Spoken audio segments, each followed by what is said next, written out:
बिस्मिल्लाहिर्रहमानिर्रहीम। अस्सलाम वालेकुम Pakistan. Very very good morning to all of you. कैसे हैं आप तमाम लोग? उम्मीद करती हूँ बिल्कुल खैर खैरियत से, ठीक ठाक, खुशबाश होंगे। खुश रहिए, आबाद रहिए अपने प्यारों के साथ, अपने दोस्तों के साथ, खूबसूरत से अपने उन रिश्तों के साथ कि जिनके साथ आप बेतहाशा खुश रहना चाहते हैं। मैं हूँ आपकी होस्ट नुदरत मुगल और एक और नई सुबह में आप तमाम लोगों को वेलकम कहती हूँ। मैं आज बड़े मज़ेदार से टॉपिक पे बात करने वाली हूँ। इसलिए मज़ेदार सा टॉपिक मैं इसको कहूँगी क्योंकि हमेशा से ना मैं पॉइंट आउट करती हूँ, मतलब हमारी जो ख़वातीन हैं उनको मैं कहती हूँ यार नहीं, you should have to be change. आपको अपने अंदर चेंज लाना पड़ेगा। हम वही टिपिकल ख़वातीनों की तरह अगर अपनी ज़िंदगी गुजारना शुरू कर देंगे या उन्हीं लोगों को अपने दिमाग में रख के जो हमारी पुरानी टिपिकल ख़वातीन थी उनकी तरह अपनी ज़िंदगी गुजारेंगे तो हम नहीं चल पाएंगे। यहाँ पे आप अपने बच्चों की बात कर लें, यहाँ पे आप अपने हस्बैंड की बात कर लें, आपको अपने आप को ग्रूम तो करना पड़ेगा। आपको अपने आप को थोड़ा मज़ीद बेहतरी की तरफ तो लेकर आना पड़ेगा।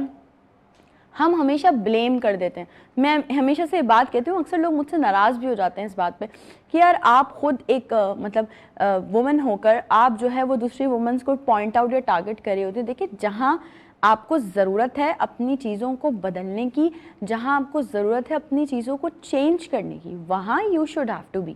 मतलब इसमें कोई शर्म नहीं है, इसमें कोई आर नहीं है, इसमें कोई बुराई नहीं है।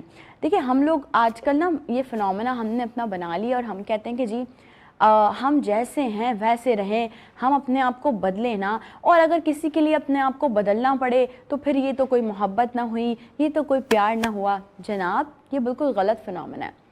आप अगर अपने माँ बाप के लिए अपने आप को, अपने नेचर को थोड़ा सा चेंज कर रहे हैं तो ये कोई गलत बात तो नहीं है।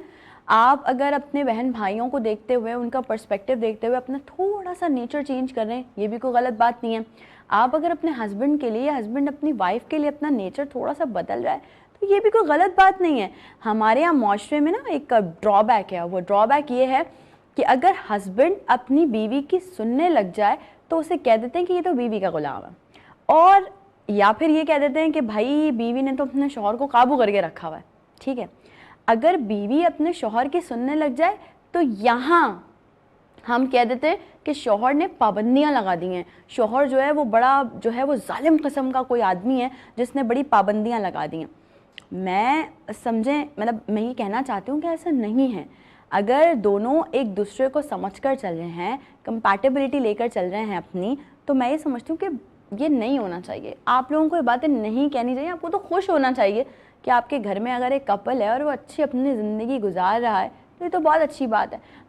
हम क्यों ये बोलें, हम क्यों ये कहें कि यार बीवी ने शौहर की मान ली तो जो है ना वो शौहर जो है वो बड़ा जालिम है, उसने शायद जो है ना बड़ी लगाम खींच के रखी हुई है। हमारा ये एक वर्ड आ जाता है हमारी ज़ुबानों में। और अगर शौहर बीवी की मान रहा हो तो हम फिर वही बातें कह देते हैं कि भाई ग़ुलाम है तो बीवी का। आप लोगों को तो खुश होना चाहिए अगर दोनों एक दूसरे की मान रहे हैं, मान के और जो है वो अपनी ज़िंदगी को अच्छा गुजारने की कोशिश करें। यहाँ पर ख़ानदान सबसे पहले शुरू होता है, बातें शुरू होती हैं कि यार हमारी तो सुनते नहीं है। और चाहे शौहर की बात, मतलब चाहे मेल की बात करें चाहे फीमेल की बात करें, हमारी तो सुनते नहीं है और ना हमारी तो, हमसे तो बात नहीं करते, बीवी से बड़ी बात करते हैं, बीवी का फ़ोन उठा लेते हैं फ़ौरन, बीवी को जो है वो ये। अरे भाई, वो उसकी ज़िंदगी की वो साथी है, उसकी शरीके हयात है। अगर हम बात करें ना, ये वर्ड शरीके हयात ये बड़ा डेप्थ रखता है, ये बड़ी मीनिंगफुल चीज़ रखता है अपने अंदर। लाइक शरीक का मतलब होता है पार्टनर और हयात का मतलब होता है ज़िंदगी। यानी आपकी ज़िंदगी, पूरी ज़िंदगी की पार्टनर होती है आपकी बीवी। And same goes with your husband कि आपकी पूरी ज़िंदगी का पार्टनर होता है आपका हस्बैंड। तो उन दोनों के अंदर जितनी कंपैटिबिलिटी होगी, उन दोनों के अंदर जितना जो है वो ऐसी मतलब होगा कि वो एक दूसरे के आंखों के इशारे को समझते हों, वो उनको पता हो कि मेरी बीवी को इस वक्त क्या चाहिए, मियाँ को पता हो कि, बेगम को पता हो कि मेरा मियाँ इस वक्त थक हार के अगर घर आया है तो अभी मुझे उसे मेंटली डिस्टर्ब नहीं करना।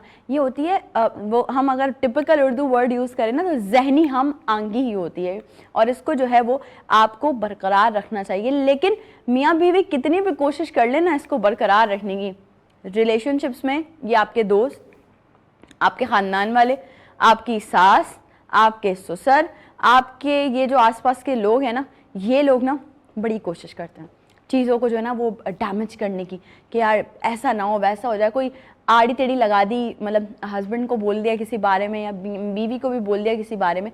तो मैं उन तमाम लोगों से मुखातिब हूँ जो कि अल्हम्दुलिल्लाह अच्छी शादीशुदा ज़िंदगी गुजार हैं। देखिए, एक ज़ात है ना वो ऊपर जो बैठी है, उसने आपके नसीब में अगर किसी को लिखा है, आपके साथ आपका शरीक हयात बनाया है, तो यकीनन उसकी वफादारी, उसकी मोहब्बत, उसकी लॉयल्टी, उसकी सारी चीज़ें भी साथ ही लिखी हैं। देखिए, एक इंसान अगर ऐसे कि हम किसी ब्रिज पे जा रहे होते हैं ना, ऐसा ब्रिज जिस पे बड़े जो है वो ऊंच नीच हो और उतार चढ़ाव हो, तो हम डगमगा भी सकते हैं कहीं ना कहीं। लेकिन असल इंसान वो है, चाहे उसमें बीवी हो चाहे उसमें शौहर हो, कि अगर वो कहीं भी जा रहा हो और डगमगा जाए ना, तो वो फ़ौरन अपने रास्ते को दोबारा स्ट्रेट करे और दोबारा से मंजिल की जानिब गामज़न हो जाए। ये बहुत ज़रूरी है, इसको हमें इस पे बात करना भी बहुत ज़रूरी है। हम ना अक्सर लोगों को कह रहे होते हैं, फ़लाँ तुम्हारा मियाँ ना फ़लाँ लड़की के साथ जा रहा था, तुम्हारी बेगम जो है वो फ़लाँ से फ़ोन पे बात कर रही थी। बहुत रिश्ते टूटते हुए देखे हैं ऐसे हमने, बहुत ज़्यादा। आसपास की अपनी अगर सराउंडिंग्स की मैं बात करूं, अपने फ्रेंड सर्कल की बात करूं, तो ऐसे बहुत से रिश्ते ना टूटते हुए देखें। यार एक बात मुझे समझ में नहीं आती है, इतना कच्चा रिलेशनशिप है आप लोगों का कि कोई आपको आके ज़रा सा बोलेगा और आप आपस में लड़ना शुरू हो जाएंगे। पहले आप कंफर्मेशन लें, पहले आप कंफर्म करें कि आया ये बात सही है भी या नहीं है। ये कंफर्मेशन होनी चाहिए, पहले पता होना चाहिए। आपने ज़रा सी कोई बात देखी, अपने हस्बैंड की थोड़ी सी एक्टिविटी देखी, या हस्बैंड ने अपनी बेगम की कोई थोड़ी बहुत एक्टिविटी ऐसी देखी, आपने फ़ौरन शको शुबात करना शुरू कर दी, आपने फ़ौरन लड़ाई झगड़े करना शुरू कर दिए, और मामलात ना एंडिंग की तरफ भी चले जाते हैं। यहाँ पे बहुत सारी जगहों पे अल्लाह पाक सबको इन चीज़ों से बचाए कि हंसते बसते घर जो लोग बैठ के उजाड़ रहे हैं ना, उनको जो है ना वो अल्लाह पाक हिदायत दे। क्योंकि देखिए, आज को आप ये कर जाएंगे। यहाँ बहुत सारे हमारे मैं अगर बात करूँ, मैं मर्द डोमिनेंट सोसाइटी की बात करूँ, तो बहुत सारे मर्द हजरात ऐसे भी हैं जो कि बड़ी पाबंदियाँ और बड़े मतलब कहते हैं ना बहुत एक बड़े पिंजरे में बंद करके रखते हैं औरत को। आपको क्या लगता है इससे वो मतलब सही रहेगी? इससे उसको ना, आपको पता नहीं है अंदर वाल क्या उबाल उठ रहे होंगे। Same goes with the womens. आप अगर अपने हस्बैंड को बिल्कुल मतलब आप उसके फ़ोन उठाने पे भी एकदम लपक के उसकी तरफ जाने बढ़ें कि भाई क्या क्यों उठाया है फ़ोन, किससे बात करो, नहीं करें, ऐसा ना करें। अगर इस तरह से कुछ ख़वातीन जो हैं वो करती हैं तो अज़राए करम ऐसा ना करें। स्पेस दें, अपने रिश्ते को स्पेस दें, अपने रिलेशनशिप को स्पेस दें। अल्हम्दुलिल्लाह इस दुनिया में बहुत सारे ऐसे लोग मौजूद हैं जो कि हेल्दी रिलेशनशिप गुजार रहे हैं, इन मामलात से बहुत दूर हैं। अल्लाह पाक उनके रिलेशनशिप्स को हमेशा ऐसे ही कायम रखे। आज का स्पेशल मैसेज मेरा यही है उन तमाम हस्बैंड एंड वाइफ के लिए कि भाई बिला वजह छोटी छोटी बातों को चिंगारी ना बनाया करें। अपने पे भरोसा रखें, अपने स्पाउस पे भरोसा रखें। देखिएगा अल्लाह पाक इस भरोसे के नतीजे में ना कितना आपको आगे लेकर चलता है। आज का शो बड़ा मज़ेदार और बड़ा इन्फॉर्मेटिव भी होने वाला है। आप लोगों के कुछ क्वेश्चंस हो तो आप आज के शो में शामिल कर सकते हैं। ब्रेक पे चलते हैं, ब्रेक से वापस आने के बाद जब आपको ज्वाइन करेंगे तो नई सुबह में हमें हमारे गेस्ट ज्वाइन करेंगे as usual, as per the format. आप लोगों ने कहीं नहीं जाना, इंतजार करना है। हम यूं गए और यूं वापस आए। Don't go anywhere, will be right back after the short break.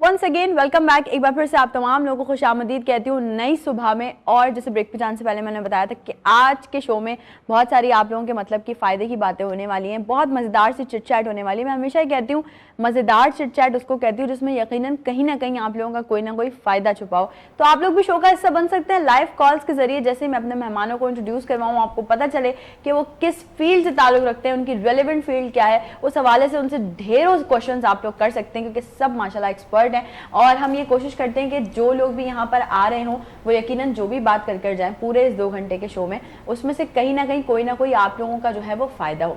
तो जी आज हमें नई सुबह के स्टूडियो में ज्वाइन किया है 2 खूबसूरत पर्सनालिटीज़ ने। खूबसूरत मैं इसलिए कहूँगी कि दोनों इंसानियत की खिदमत कर रहे हैं और डिफरेंट वेज हैं खिदमत करने के, लेकिन वो वाकई लोगों के फ़ायदे के लिए काम कर रहे होते हैं।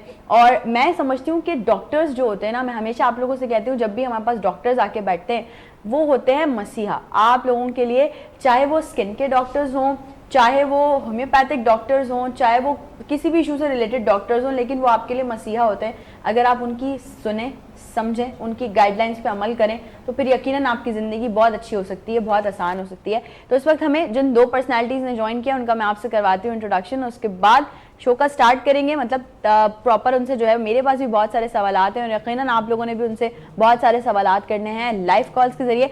On my left hand side एक डर्मेटोलॉजिस्ट मौजूद है हमारे साथ आज, एस्थेटिक जो है फिजिशियन भी हैं। हमेशा से हम लोग बात कर रहे होते हैं ना एस्थेटिक पे, अपनी स्किन से रिलेटेड। हमारी बहनें तो बड़ी ज़्यादा कॉन्शियस होती हैं, आजकल तो जो है वो लड़के भी बड़े कॉन्शियस नजर आते हैं अपनी स्किन के हवाले से। तो आज के शो में उनसे बहुत सारे क्वेश्चंस मैंने पूछने हैं इस हवाले से। 12 ईयर्स का उनके पास एक्सपीरियंस है अल्हम्दुलिल्लाह। हमारे आज के शो में नई सुबह में हमें ज्वाइन किया डॉक्टर कवल मुबारक ने। अस्सलाम वालेकुम। वालेकुम सलाम। वेलकम टू नई सुबह। थैंक यू सो कैसी हैं? थैंक बिल्कुल ठीक ठाक, आप कैसी हैं? मैं बिल्कुल ठीक ठाक फिट फैट जैसे आप हैं अल्हम्दुलिल्लाह। और अभी आगे मजीद और होने वाली हैं चीज़ें कि सब लोगों को हमने बहुत सारी अवेयरनेस देनी है। On my right hand side एक और बड़ी सीनियर पर्सनालिटी, और मैंने आप लोगों को कहा ना कि डॉक्टर्स चाहे किसी भी फील्ड से ताल्लुक़ रखते हो वो हमेशा इंसानी मसीहा होते हैं। इस वक्त मेरे साथ on my right hand side मौजूद हैं founder voice of health, homeopathic medical experience उनका ऑलमोस्ट 40 ईयर्स का एक्सपीरियंस रख के आज यहाँ पे बहुत सारे उनसे सवालात, बहुत कुछ सीखने का मौका और यकीनन बहुत सारी फ़ायदे की बातें आप लोगों के लिए होने वाली हैं। मेरे साथ नई सुबह के स्टूडियो में मौजूद हैं डॉक्टर मोहम्मद शफीक चिश्ती साहब। अस्सलाम वालेकुम। जी वालेकुम अस्सलाम। बहुत शुक्रिया डॉक्टर साहब, वेलकम टू माय शो। आने के लिए बहुत शुक्रिया। बहुत शुक्रिया वेनस का कि जिन्होंने आज की मॉर्निंग के लिए हमारे नाम का इंतखाब किया। नहीं डॉक्टर साहब, यू डिजर्व इट और आप माशाल्लाह से इतना अच्छा काम कर रहे हैं तो यकीनन जो है वो हम चाहते हैं लोगों तक मजीद अच्छी बातें जो है वो पहुंचे। डॉक्टर कवल, आपसे हम बातों का स्टार्ट करेंगे। आजकल बड़े लोग कॉन्शियस हैं अपनी स्किन को लेके। अगर हम ये टर्म्स देखें एस्थेटिक, तो ये आजकल हमारे लिए एक ट्रेंड बन गया है कि हर कोई जो है वो जा रहा है कि यार हम एस्थेटिक क्लिनिक जाएं और हम डिफरेंट तरह की जो है ना वो ट्रीटमेंट्स लें। तो सबसे पहले हम बात कर लेते हैं डूज एंड डोंट्स पे कि हमें जब एस्थेटिक की तरफ जाना चाहिए तो हमें क्या क्या चीज़ें करनी चाहिए और क्या क्या चीज़ें नहीं करनी चाहिए। देखिए, सबसे पहले अगर आप एस्थेटिक क्लिनिक में आते हैं तो ऑब्वियसली सबसे पहले कंसल्टेशन होगी। तो डॉक्टर आपका जो एस्थेटिक फिजिशियन है या जो आपका डर्मेटोलॉजिस्ट है आपको उसी वक्त गाइड कर देंगे कि आपको क्या करवाना है और क्या नहीं करवाना, किस चीज़ों की आपको ज़रूरत है और किन चीज़ों की आपको ज़रूरत नहीं है। आपकी वो चेकअप होगा, आपकी स्किन का जो है ना, आपकी वो स्किन की टाइप देखेंगे कि स्किन टाइप क्या है, आपकी अपनी स्किन की प्रॉब्लम क्या है, वेदर रिलेटेड प्रॉब्लम है, चाइल्डहुड से प्रॉब्लम है, ऑयली स्किन है, एक्नी है, फिर उस हिसाब से हम उनको ट्रीटमेंट जो है वो सजेस्ट करते हैं कि आपको ये प्रोसीजर करवाना चाहिए, ये नहीं करवाना चाहिए। प्रॉब्लम ये है कि आजकल अवेयरनेस बहुत हो गई है, तो उस अवेयरनेस की वजह से जो ना मेरे पास जो बच्चियाँ आती हैं या जो लड़के जो भी मेरे पास पेशेंट आते हैं वो ये कहते हैं हमें ये करवाना है। तो मैं उनसे कहती हूँ कि ये नहीं, इस तरह नहीं होता कि ये करवाना है, पहले स्पेसिफिक ट्रीटमेंट का नाम बता देते हैं। ऑब्वियसली उनके भी एक जो नॉलेज है वो लिमिटेड होती है, थ्रू गूगल होती है, वो भी एक अच्छी चीज़ है कि आप आजकल लोगों को अवेयरनेस बहुत आ गई। लेकिन ये भी एक बहुत बड़ी ब्लेसिंग है कि एक अच्छे जो हमारे जो पेशेंट्स होते हैं उनको एक अच्छा गाइड मिल जाए, एक अच्छा डर्मेटोलॉजिस्ट मिले जिसमें उनको प्रॉपर गाइडेंस हो कि आपकी स्किन के लिए क्या सूटेबल है, इस वक्त आपको प्रोसीजर की जरूरत है भी कि नहीं, और अगर है तो कौन से प्रोसीजर की जरूरत है। तो ये सारी चीज़ें हैं छोटी छोटी। फिर वो ये पूछते हैं कि आपके डेली रूटीन में आप ऐसा करें, ऐसा हम क्या करें कि जो है ना हमें एस्थेटिक प्रोसीजर्स की ज़रूरत अगर पड़ती भी है तो इतनी ज़्यादा हमारी स्किन डैमेज ना हो। कुछ डेली रूटीन्स हैं, पानी का इस्तेमाल है, सन ब्लॉक है, मॉइस्चराइज़र है, इन सब चीज़ों का ख्याल अगर आप रखेंगे डेली रूटीन में तो आपकी स्किन वैसी बेहतर रहती है। और फिर एस्थेटिक प्रोसीजर्स की जो हम बात कर रहे हैं उसमें यह है कि देखें, एक एज होती है और एक क्राइटेरिया होता है, स्किन कंडीशन होती है, उस पर अगर आपको एक ज़रूरत है तो आप ज़रूर प्रोसीजर ले सकते हैं for your maintenance of your skin. For जो आपके स्किन का इशू है, जो भी एक्नी स्कार्स हो गए या यानी कि जो बिल्कुल ऐसा क्योंकि ये चलते रहते हैं ना, चलते रहते हैं, एक्नी स्कार्स हो गए, ये एक्नी हो गई, तो उनके लिए ज़रा with the passage of time आपको ज़रा कंसर्न करते रहना पड़ता है। अच्छा डॉक्टर साहब, जैसे आपने बात की सन ब्लॉक की, हमारे तो बहुत सारे लोगों का कॉन्सेप्ट है कि जब से बीच पे जाएं तब वो सन ब्लॉक यूज करते हैं, नॉर्मल रूटीन में या नॉर्मल डेज में हमने बिल्कुल अवॉइड किया हुआ है। तो इसके लिए मैं चाहूंगी जरूर आप लोगों को अवेयर करें कि भाई सन ब्लॉक आपकी स्किन के रूटीन का एक बहुत इंपॉर्टेंट पार्ट है जिसे आपको फॉलो करना चाहिए। जिस तरह हम जिस लाइट में बैठे हैं ना, इस लाइट में भी हमें सन ब्लॉक की जरूरत देखें है। तो बीच तो खैर एकदम सिवियरिटी वाली बात होगी, क्योंकि बीच में हम सिर्फ वो जो एक बचपन से चला आ रहा है कि जब हम बीच पे जाना तो है आपने सन लगाना है, उसकी वजह एक लोगों को उस वक्त ये बात पता थी कि जो धूप की जो लाइट है, सन लाइट है, वो जब पानी से रिफ्लेक्ट होकर हमारी स्किन पे पड़ती है वो ज़्यादा डेंजरस होती है। तो वो एक अवेयरनेस तो लोगों को पहले से है, लेकिन जो हमारी ये लाइट्स हैं, यूवी लाइट है, हमारी सन लाइट है, यानी कि इवन आप जब मेकअप भी अप्लाई करते हैं तो एज अ बैरियर आप सन ब्लॉक अप्लाई करें। ओके एक बैरियर हो जाता है, जिस हम प्राइमर यूज करते हैं या मॉइस्चराइजर यूज करते हैं, तो एक सन ब्लॉक भी एक बहुत बड़ा बैरियर होता है बिटवीन जो है वो मेकअप एंड स्किन। तो सन ब्लॉक तो कहना चाहिए कि ताहयात आप यूज करें आपके स्किन टाइप के हिसाब से। ड्राई स्किन की अलग है जो है ना सन ब्लॉक होता है, ऑयली स्किन की अलग हम सन ब्लॉक जो है वो प्रिस्क्राइब करते हैं। तो sun block is very very necessary for your all type of skin, बिल्कुल होना चाहिए। और हम लोग वही बात है ना कि कभी कभी हमने बड़ी ये चीज़ें जो पहले सुनते थे कि भाई सन ब्लॉक तो आपने लगाना है सिर्फ तब है जब आप बीच पे जा रहे हो, ऐसा नहीं है, अब तो आपको डेली यूज़ करना चाहिए। अच्छा, स्किन की बातें हमने जो की हैं यकीनन अभी तो बहुत स्टार्ट किया है हमने, तो अगर आप लोगों के भी स्किन से रिलेटेड या एस्थेटिक से रिलेटेड कोई भी क्वेश्चंस हैं तो आप लोग भी जो है वो शो का हिस्सा बन सकते हैं लाइव कॉल्स के जरिए। क्योंकि बेसिकली बात ये कि लोगों को अगर अवेयरनेस है तो कहीं जगह पे लोगों को अवेयरनेस नहीं भी है कि बेसिकली एस्थेटिक क्या होता है, हमें करवाना क्या चाहिए, हमें किस तरह से कंसल्ट करना चाहिए। तो बहुत सारे जो है वो क्रॉस क्वेश्चंस भी होते हैं, यकीनन लोगों के माइंड में बहुत सारी चीज़ें ऐसी भी होती है जो कॉन्फ्लिक्ट कर रही होती हैं, वो क्लियर नहीं होती। तो वो क्लियर भी अगर आपने करनी है सो यू कैन कॉल अस, आप डॉक्टर कंवल मौजूद हैं और यकीनन उस पर जो है वो बड़ा डिटेल में बात करेंगी। डॉक्टर साहब, आपसे अगर बात की जाए होम्योपैथिक से आपका ताल्लुक है, सबसे पहले तो मैं चाहती हूँ कि मैं ये जानूँ कि बेसिकली होम्योपैथी क्या है। देखिए, पाकिस्तान में इस वक्त 3 तरीका इलाज सही जो गवर्नमेंट ने रिकॉग्नाइज किए हुए हैं, वो 3 तरीका इलाज है। उनमें एलोपैथिक है, होम्योपैथिक है और हर्बल है। सही। हर्बल में क्या होता है कि जड़ी बूटियाँ या हर्ब्स ले ली जाती हैं और पूरी की पूरी हर्ब को बतौर मेडिसिन इस्तेमाल किया जाता है, या एक से ज़्यादा हर्ब्स मिला ली जाती हैं। एलोपैथिक ये करते हैं कि उसमें से जो पर्टिकुलर उनका इंग्रेडिएंट है वो एक्सट्रैक्ट करते हैं और उसको ट्रीटमेंट के लिए यूज़ करते हैं। लेकिन जब हम होम्योपैथिक पे आ जाते हैं तो हम ये करते हैं कि उन हर्ब्स की पोटेंसी फॉर्म में, एनर्जी फॉर्म में उसे कन्वर्ट करते हैं। जब वो पोटेंटाइज हो जाती है तो हमारे नज़दीक वो एक बेहतरीन मेडिसिन जो है वो तैयार हो जाती है। तो बस ये बेसिक डिफरेंस जो है वो यही है कि हम पोटेंसी की शक्ल में मेडिसिन को इस्तेमाल कराते हैं और दूसरे जो 2 तरीका इलाज हैं वो क्रूड फॉर्म में मेडिसिन को जो है वो इस्तेमाल कराते हैं। हाँ, ज़बरदस्त। अच्छा, मैंने जैसे अभी यहाँ पर स्किन की बात की ना डॉक्टर साहब के कॉन्फ्लिक्ट है, बड़े क्वेश्चंस क्रॉस होते हैं। जी। तो ऐसे ही when it comes to homeopathy, क्योंकि मैं भी इस स्पेस से गुजरी हूँ, क्योंकि मेरा अपना जो खानदान है वो एलोपैथिक से पूरा रिलेट करता है ना, तो हम भी गुजरे हैं इस स्पेस से कि हमें भी बड़ा ये सुनने को मिला है कि जी होम्योपैथी तो स्लो इलाज है और होम्योपैथी से तो आप इतना जल्दी इफेक्टिव नहीं है। होम्योपैथिक का इलाज जो है वो आपको लोग बोलते नहीं करवाना चाहिए, कोई बोलता करवाना चाहिए, लेकिन हम लोग तो यूज टू हैं होम्योपैथिक इलाज से, हमें फ़र्क भी पड़ता है। मेरी मामा शुगर पेशेंट है और वो टोटल अपना जो उनका ट्रीटमेंट चलता है वो होम्योपैथी की चल रहा होता है।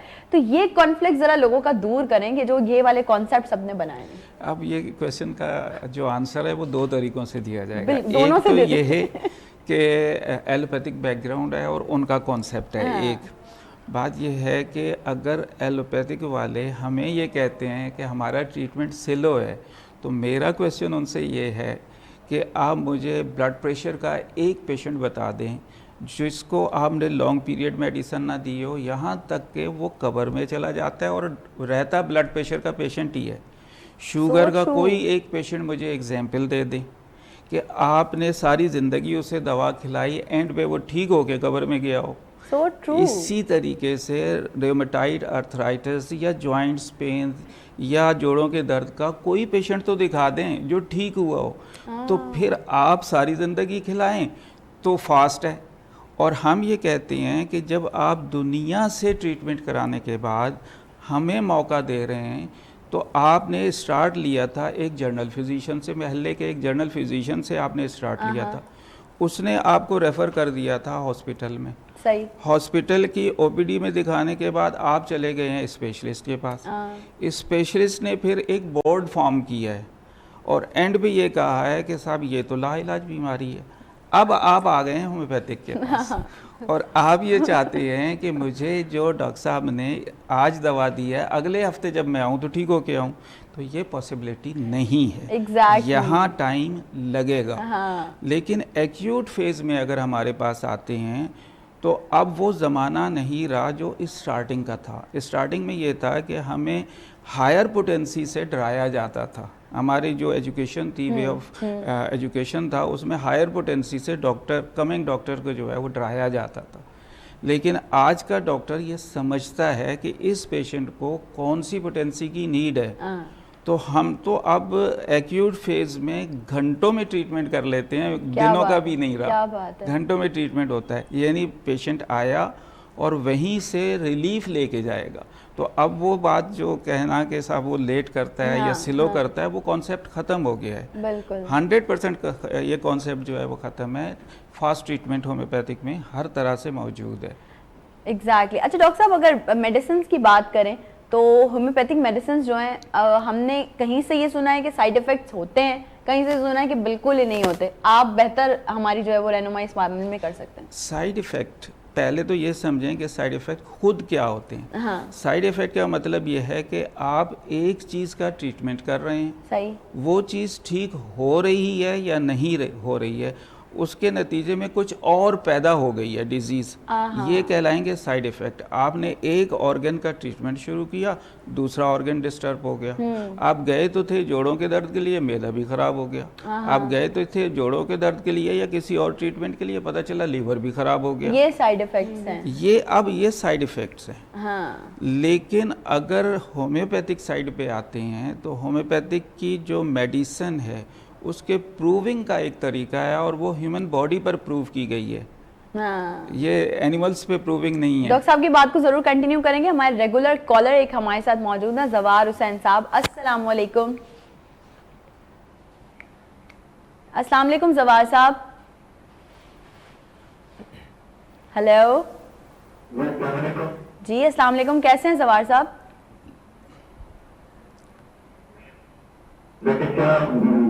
हेलो जी जी जवार साहब, जी जी।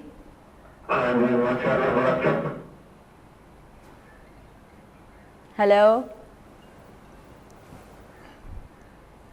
जवार साहब, आपसे हम रिक्वेस्ट करेंगे कि दोबारा से कॉल बैक कर लीजिएगा। शायद कुछ कनेक्शंस के आज इश्यूज हैं, वरना तो हर बार आपसे हमारी अच्छी बात हो जाती है। लेकिन ये कि डॉक्टर साहब से यकीनन आप कुछ पूछना चाह रहे थे, तो दोबारा कॉल कर लें या फिर टीम तक क्वेश्चन कन्वे कर दें, वो हम तक पहुंचा देंगे। जो डॉक्टर साहब कंटिन्यू करें, आप साइड इफेक्ट की बात हो रही थी। तो होम्योपैथिक मेडिसिन चूँकि ह्यूमन बॉडी पर प्रूव हुई हुई हैं, तो यहाँ हमें पता है हमने ये दवा दी है, इसके बाद हो सकता है पेशेंट ये वाली सिम्टम दे, लेकिन वो साइड इफेक्ट नहीं है। हम और कंफर्म हो जाते हैं कि जो मेडिसिन चूज की है वो परफेक्ट है। एग्जैक्टली। तो वो जो सिम्टम सामने आएगी वो टेम्परेरी बेस पर आएगी, यानी कुछ देर के लिए आएगी, फिर खुद से रिमूव हो जाएगी। तो होम्योपैथिक मेडिसिन में साइड इफेक्ट का कॉन्सेप्ट तो नहीं है। सही। लेकिन ये कैसे हो सकता है कि एक दवा सिर्फ फ़ायदा करे नुकसान ना करे, ये आपका क्वेश्चन अगर इस अंदाज से है तो इसका जवाब ये है कि अगर हम बगैर प्यास के गैर जरूरी पानी भी पीना शुरू कर दें तो भी वो साइड है। क्या बात है डॉक्टर साहब, इतनी खूबसूरत बात पे ना एक चाय का ब्रेक तो बनता ही है। हम जा रहे हैं अपने टी ब्रेक पे, आपने कहीं पे नहीं जाना, हम यूं गए और यूं वापस आए। Don't go anywhere, will be right back after the short tea break.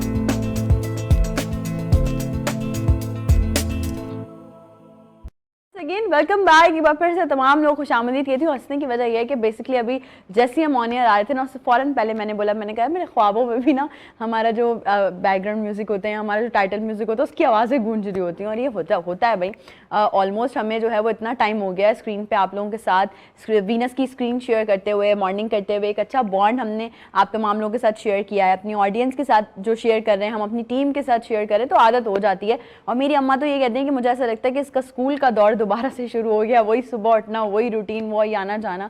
तो ये अच्छा लगता है, अब हमें इसकी आदत हो गई है नेचुरली। हम अब अगर ऐसा होता है ना कि यार किसी दिन सोचें कि यार नहीं ठीक है, थके हुए हैं, कोई और प्रॉब्लम है, ये है, कहीं ट्रैवल कर रहे हैं, तो दिल नहीं मानता। और ऐसा हो जाता है कि यार मतलब अजीब सा हो रहा था कि यार ठीक है नहीं करें, मॉर्निंग करना है नहीं करना। लेकिन खैर इन सब चीज़ों से हट के आज हम बात करने वाले हैं और बात कर रहे हैं। ब्रेक पे जाने से पहले भी बड़ी अच्छी अच्छी बातें चल रही थी। यानी एक तरफ आपकी स्किन के मसलों का हल हम पूछ रहे हैं, दूसरी तरफ हम होम्योपैथिक मेडिसिन कितनी इफेक्टिव है और उससे किस तरह से हम फ़ायदे उठा सकते हैं, हम वो बातें करें।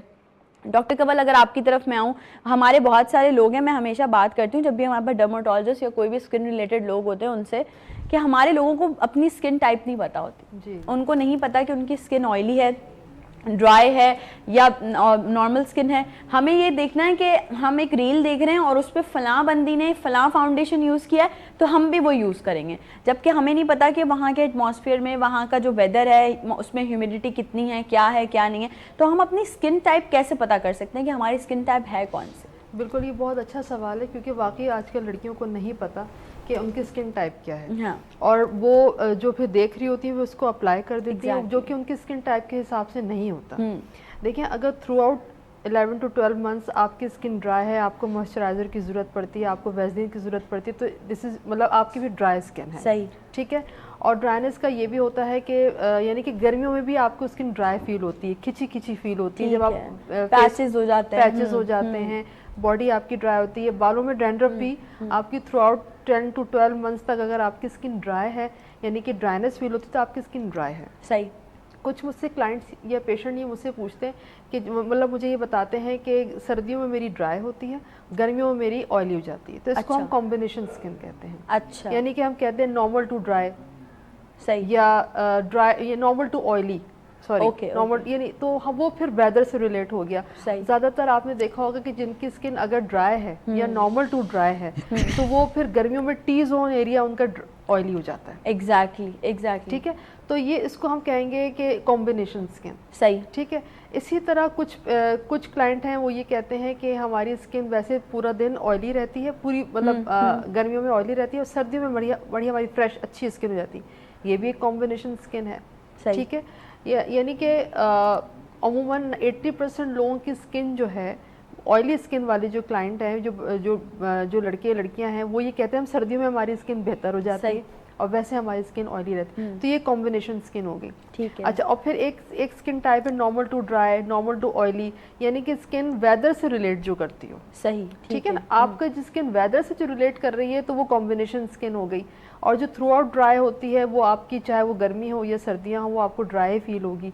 जो थ्रू आउट ऑयली होगी, उसमें एक्नी होगी, ओपन पोर्स होंगे, तो वो थ्रू आउट आपकी स्किन ऑयली होगी। तो ये स्किन टाइप होती है। फिर हम आते हैं प्रोडक्ट की तरफ। जैसे आपने ऐसा किया कि ये फाउंडेशन हमने लगाना है या ये मॉइस्चराइज़र हमें यूज़ करना है, तो उसमें एक तो ऑब्वियसली पहले तो उसको सारे टेस्टेड होना चाहिए कि आप एक प्रॉपर डर्मेटोलॉजिस्ट से एक प्रिस्क्रिप्शन लिखवाएं कि आपकी स्किन टाइप के हिसाब से आपका सनब्लॉक क्या होना चाहिए, आपका मॉइस्चराइज़र क्या होना चाहिए। आप अपनी स्किन टाइप को समझ जाएंगे तो आप अपने मेकअप को भी समझ जाएंगे। एग्जैक्टली। आपने चूंकि फाउंडेशन की बात की ना, तो मैं इसलिए उसी पे आ रही हूँ, क्योंकि देखिए कुछ वाटर बेस्ड फाउंडेशन होता है, कुछ ऑयल बेस्ड होता है, कुछ कॉम्बिनेशन होता है, कुछ मिनरल होता है। ऑयली स्किन वाले ऑयल बेस्ड वाले फाउंडेशन ही लगा लेंगे तो फिर क्या होगा, फिर वो ये हुआ कि हमने मेकअप यूज किया था, हमारे ब्रेकअप्स जो है ब्रेक डाउन हो गया, हमारे एक्नी आ गई, हमारे पोर्स बंद हो गए, वाइट हेड्स ब्लैक हेड्स हमारे बन गए, क्योंकि जब पोर्स ओपन होते हैं तो वो ब्लैक हेड्स वाइट हेड्स भी बनेंगे और एक्नी भी आएगी। तो ये कि अपनी स्किन टाइप को समझें, उससे उसी पॉइंट ऑफ व्यू से अपने डर्मेटोलॉजिस्ट से एक एक अपनी डेली रूटीन की प्रिस्क्रिप्शन लिखवा दें कि ये मॉइस्चराइज़र या ये इस टाइप का मॉइस्चराइज़र आपको सूट करता है, वाटर बेस या ऑयल बेस, फिर आप उसी हिसाब से अपने मेकअप को भी आप कैरी कर सकते हैं। एग्जैक्टली ये चीज़ें होती हैं। अच्छा डॉक्टर साहब, अगर बात करें स्टीम कितनी जो है वो नेसेसरी है आपकी स्किन के लिए, मतलब ये नुकसान देती है या कहीं ना कहीं आपके लिए फ़ायदेमंद है? देखिए, हर चीज़ की ज़्यादती वो नुकसान देती है, ठीक है। और मेरा नहीं ख्याल कि बहुत ज़्यादा स्टीम जो है वो मतलब इतना ज़्यादा आजकल हमने देखा ना कि वो फेशियल्स में इतना जो है वो स्टीम इनटेक हो रहा होता है। देखिए, स्किन जो हमारी जो स्टीम इनटेक का जो इशू है ना, वो हम किस लिए करते हैं कि white heads black heads remove करने के लिए। जब हम स्टीम देते हैं, पोर्स ओपन होते हैं, वाइट हेड्स ब्लैक हेड्स बहुत आसानी से रिमूव हो जाते हैं, और फिर उसके बाद जो है मॉइस्चराइज करके या आइसिंग करके पोर्स को बंद कर दिया जाता है। मैं आपसे ये बताना चाह रही हूँ कि देखें, जब क्लाइंट काउच पे लेटता है, मैं तो अपनी बात करूंगी एस्थेटिक क्लिनिक की बात करूं, हम उसी हिसाब से उसकी जो है ना, जिस तरह एक और बात कि हाइड्रा फेशियल है, 8 स्टेप हाइड्रा फेशियल और 15 स्टेप हाइड्रा फेशियल, तो वो बड़े लोग फैसिनेट होते हैं कि इतने स्टेप्स वाला मुझे चाहिए। हर स्टेप आपके लिए नहीं होता, इसलिए ज़रूरी नहीं कि स्टीम हर स्किन टाइप के लिए हो। जब आपकी स्किन नॉर्मल है, जब आपके वाइट हेड्स ब्लैक हेड्स नहीं है, जब आपकी स्किन नॉर्मल टू ड्राई है, तो आपको स्टीम की ज़रूरत नहीं है। जिनकी वाइट हेड्स ब्लैक हेड्स होते हैं, जिनके पोर्स ओपन होते हैं, जिनको क्लीन की ज़रूरत है, उनको एक हल्का सा स्टीम दे दिया जाता है कि इसके पोर्स ओपन हो, हम स्किन को क्लीन करें और फिर उसको आगे फर्दर प्रोसीजर की तरफ जाए। तो हर स्टेप हर स्किन टाइप के लिए नहीं होता, उसी तरह हर प्रोसीजर हर स्किन टाइप के लिए। अच्छा, जैसे आपने वाइट हेड्स ब्लैक हेड्स की बात की ना, तो मुझ जैसे कुछ लोग होते हैं जो नहीं आप रिमूव करवाते, वाइट हेड ब्लैक हेड्स नहीं, मुझे नहीं अच्छा लगता, तो हम इसके लिए क्या कर सकते हैं कि भाई वो नेचुरली या वैसे ही नॉर्मली भी कोई और प्रोसीजर हो उसके अलावा, रिमूविंग के अलावा? देखिए, अगर आप जिस तरह यानी कि आप कहना चाह रही हैं कि मैं रिमूव नहीं, मतलब मैं नहीं जाती या मैं नहीं करती, इसका डेली रूटीन ये है कि आप डेली क्लेंजिंग करें। ओके, ठीक है। आप डेली क्लेंजिंग करेंगी, ट्वाइस वीकली और थ्राइस वीकली स्क्रब करेंगी और आइसिंग करेंगी, जो है नाइट सीरम या नाइट मॉइस्चराइजर आप यूज़ करेंगी, आपको ब्लैक हेड्स वाइट हेड्स का इशू नहीं होगा। ठीक है, वही बात आ गई कि आपकी स्किन टाइप क्या है, आप उस पॉइंट ऑफ व्यू से लेके चलेंगे अपनी स्किन को, तो आप कुछ भी नहीं होगा। आप डेली क्लिनजिंग करें, रोज़ाना स्क्रब बिल्कुल ज़रूरी नहीं होता, ऑल्टरनेट डेज पे या ट्वाइस वीकली स्क्रब करें, बहुत ही हल्के हाथों से 2 से 3 मिनट। सही, ये नहीं कि 7 to 8 मिनट्स तक स्क्रब किया जा रहा है, तो उससे भी स्किन डैमेज हो जाती है, उससे पोर्स डैमेज हो जाते हैं। और उसके बाद फिर आप इसको फेस को क्लीन करें, आइसिंग करें और मॉइस्चराइज कर लें। यानी कि icing is a kind of toner ना, कि पोर्स बंद करता है। अच्छा, जैसे आपने आइसिंग की बात की, तो हमने देखा आजकल वो मैंने भी कुछ बीच में स्टार्ट कर लिया था कि वो आपने पूरा एक जो है वो टब में आइस डाली और फिर अपना फेस डिप आउट किया, उसके बाद आपने उसको थोड़ी देर के लिए छोड़ा और फिर आपने मेकअप अप्लाई किया। ये ठीक है? Is it good? ये बेसिकली ये एक नई, जो अभी हम जो देखते हैं यूट्यूब में और जो हमारे जो सेलिब्रिटीज वगैरह करते हैं, ये बिल्कुल गलत नहीं है, अच्छी चीज़ है। आपने उसको आपने फेस अपना डिप कर लिया या आपने आइस क्यूब रब कर दिया, वो उससे फ़ायदा ये होता है कि जिनका रेडी होने से पहले यानी मेकअप करने के बाद जो पसीना आता है, जो स्वेटिंग होती है, उससे आप बच जाते हैं, आपके पोर्स बंद हो जाते हैं, मेकअप आपका स्किन के अंदर नहीं जा रहा होता। ठीक है, आइसिंग करने के बाद आपने प्राइमर यूज़ किया, सनब्लॉक यूज़ किया और आपने मेकअप कर लिया, तो अच्छा खासा नहीं, आपने मुझे सनब्लॉक का बता दिया, अब से मैं भी कोशिश करूंगी कि अपने मेकअप में यूज़ करूं, मैं ऑल्दो नहीं यूज़ करती। बहुत ज़रूरी है, सनब्लॉक बहुत ज़रूरी है। देखिए, जिस तरह भी आपका डेली काम है, ये लाइट्स हैं, ये आपके ऊपर हैं,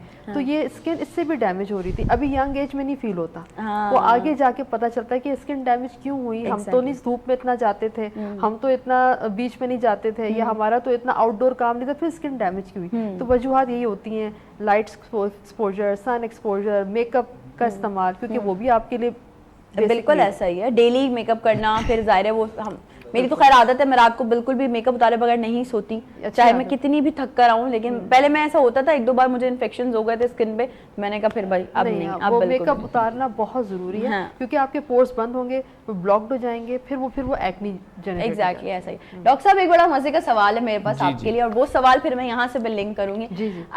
बात ये है, हम अगर आवाम की बात करें तो आजकल हमारी आवाम कहती है भाई कुछ भी हो, हेल्थ हो, इलाज हो, हमारा स्किन से रिलेटेड हो, हमारे पैसे बचने चाहिए। अब ये बताइए कि होम्योपैथिक इलाज महंगा है या सस्ता है? आपसे अच्छा सवाल है। पहली बात तो ये है कि स्किन का अभी तक जो आपने टॉपिक लिया वो कॉस्मेटिक ट्रीटमेंट के लिए लिया। लेकिन स्किन बेचारी बहुत ज़्यादा बीमार होती है, स्किन डिजीजेस बहुत सारी हैं। हाँ, एक्जिमा आ गया, सोराइसिस आ गया, बिल्कुल इचिंग ऐसा आ है। गई, कट्स आ गए या एक्नी पिंपल्स आ गए, स्किन से रिलेटेड डिजीज़ बहुत है। अब डिजीज़ बहुत हैं तो ट्रीटमेंट भी उसी लिहाज से होगा। ऐसा। जहाँ तक बात है महंगे और सस्ते होने की, तो होम्योपैथिक की तो खूबसूरती यही है कि ये लो कॉस्ट ट्रीटमेंट है। हाँ, कॉस्मेटिक ट्रीटमेंट का जहाँ कॉन्सेप्ट आ जाता है ना, वहाँ बैग का कॉन्सेप्ट आ जाता है। हाँ, और जब होम्योपैथिक ट्रीटमेंट की बात आती है तो बैग का कॉन्सेप्ट ख़त्म हो जाता है, बस थोड़े से पैसों में जो है वो इलाज बेहतरीन हो जाता है। यानी वो तमाम डिजीज़ जो कहीं और किसी अच्छे अंदाज से एक्स्ट्रा उस पर कॉस्मेटिक का अंदाज इख्तियार करके की जाती हैं, होम्योपैथिक में इनटेक मेडिसिन से वो सारे रिजल्ट्स जो है वो ले ली जाती हैं। ओरल मेडिसिन खाते हैं, लोकल भी आ गई हैं, यानी कि लोकल नहीं है, लोकल भी हैं, जहाँ ज़रूरत होती है वहाँ लोकल दी जाती है।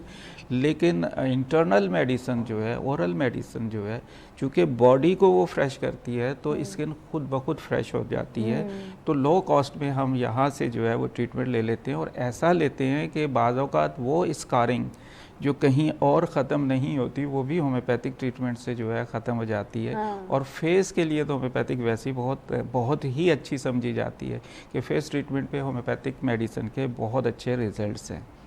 वो डिपेंड करता है कि अब फेस पर क्या सूरत हाल है, यानी बीमारी क्या है। एग्जैक्टली। एक्नी पिंपल्स हैं, या ये कि मतलब प्रेगनेंसी के दौरान जो है वो फेस पर स्कारिंग आ गई है, या कोई और गायनोकोलॉजिकल डिजीज़ थी और उसके इफेक्ट फेस पर आ गए, या उसने कॉस्मेटिक जो लिया वो एलर्जिक कर गया और उसकी वजह से जो है फेस की स्किन जो है वो ख़राब हो गई है। तो इन सारी चीज़ों का ट्रीटमेंट होम्योपैथिक में जो है वो मौजूद है, और ओरल है, लोकल भी है, लेकिन ओरल से बहुत अच्छे रिजल्ट्स मिल जाते हैं और बहुत तेज़ी के साथ मिल मैं जाते हैं। समझती हूँ कि अगर आप जैसे लेट्स सपोज डॉक्टर कंवल हमारे पास है, सर्टिफाइड हैं, एक्सपीरियंस्ड हैं, उनको खुद बता रही हैं एक चीज़ के, अगर कोई भी हमारे पास आता है तो पहले कंसल्टेंट हम उसको कंसल्ट करते हैं कि भाई आपकी स्किन के लिए ये सूटेबल है, ये सूटेबल नहीं है।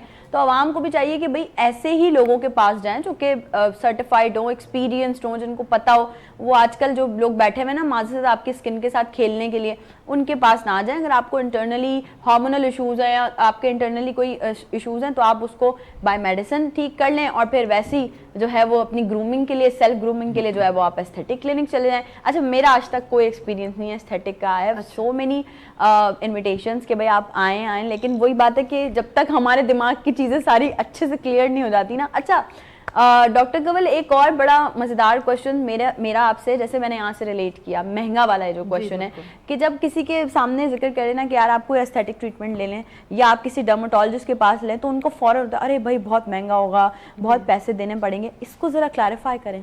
बिल्कुल क्लैरिफाई करते हैं, और सर की बात बिल्कुल सही है। सर ने बात की डिजीज़ की, कि जिस तरह एक्जिमा हो गया या फंगस हो गया, ये और ही बहुत ही एडवांस्ड जो है वो बीमारियां हैं स्किन से, जो कभी कभी जिसमें पेशेंट एडमिट भी हो जाते हैं। एग्जैक्टली। ठीक है। या फिर आपके बहुत ही अजीब व गरीब किस्म के इंसेक्ट बाइट्स हो गए, जिसमें आपको लॉन्ग ट्रीटमेंट चलता है। उसकी ट्रीटमेंट इतनी महंगी नहीं होती, सही, क्योंकि वो डिजीज़ की बात हो रही है ना। ठीक। लेकिन अगर आप एस्थेटिक की तरफ आते हैं या आप एडवांस प्रोसीजर्स की तरफ आते हैं, आप अपने आप को बहुत बेहतर दिखाना रखना चाहते हैं, तो वो थोड़ा एक्सपेंसिव होता है। दूसरी बात, जब ये एस्थेटिक फिजिशियंस यानी एस्थेटिक जो सारे जो प्रोसीजर जब ये नए नए आए थे तब ये ज़्यादा एक्सपेंसिव थे। जैसे ये चीज़ें आती जा रही हैं, लोग करवाते जा रहे हैं, लोगों को अवेयरनेस आती जा रही है, अब ये उतना एक्सपेंसिव नहीं रहा जिस तरह ये पहले था। लेकिन एज़ कम्पेयर टू डिजीज़ जो हमारे स्किन डिजीज़ है उसका इलाज इतना महंगा नहीं होता। लेकिन हमारे एस्थेटिक प्रोसीजर्स हैं वो ऑब्वियसली एक हद तक जो है ना वो थोड़ा एक्सपेंसिव होता है, क्योंकि देखिए उसमें एक टाइम लगता है, उसमें एस्थेटिक प्रोसीजर्स होते हैं, उसमें मशीनरी का इस्तेमाल होता है, उसमें बहुत सारे स्टेप्स होते हैं ना, तो वो एक कंप्लीट पैकेज होता है। फिर ऑब्वियसली एक लॉन्ग लास्टिंग प्रोसीजर है, लॉन्ग लास्टिंग रिजल्ट है, तो आपको एक अच्छा देखिए हर कोई अच्छा होता है, आप में प्रॉब्लम क्या है उसको आप सॉल्व करें। थोड़े से अपने फीचर्स एनहांस करने की थोड़े से फीचर्स एनहांस, क्योंकि देखें अगर आप ये वो प्रोसीजर्स हैं, एस्थेटिक फिजिशियन वो है जो प्लास्टिक सर्जरी की तरफ जो नहीं जाना चाहता, तो फिर वो थोड़ा सा एक्सपेंसिव हो जाता है। हम ये नहीं कह सकते कि एक्सपेंसिव नहीं है, ऐसा कुछ भी नहीं है, एक्सपेंसिव है। लेकिन एज कम्पेयर टू जो है प्रोसीजर्स, डिजीज़ जो होते हैं, डिजीज़ का जो इलाज होता है वो इतने महंगे नहीं होते। वो इतने महंगे नहीं होते, सही बात है। अच्छा मुझे बताइए कि फॉर माय अवेयरनेस क्या लेजर भी एस्थेटिक में ही इंक्लूड होता है? बिल्कुल, लेजर एस्थेटिक में इंक्लूड होता है, लेजर से ही एस्थेटिक स्टार्ट हुआ है। ओके। हमारा जो फर्स्ट प्रोसीजर जो हमने सबसे पहले पढ़ा था, जो हमने काम किया, वो लेजर, हेयर रिमूवल लेजर, जो अनवांटेड हेयर होते हैं, एग्जैक्टली, जो पीसीओस की में आ जाते हैं, और उसमें जो है ना, बिल्कुल ये लेजर है जो आता ही एस्थेटिक फिजिशियन में ही है।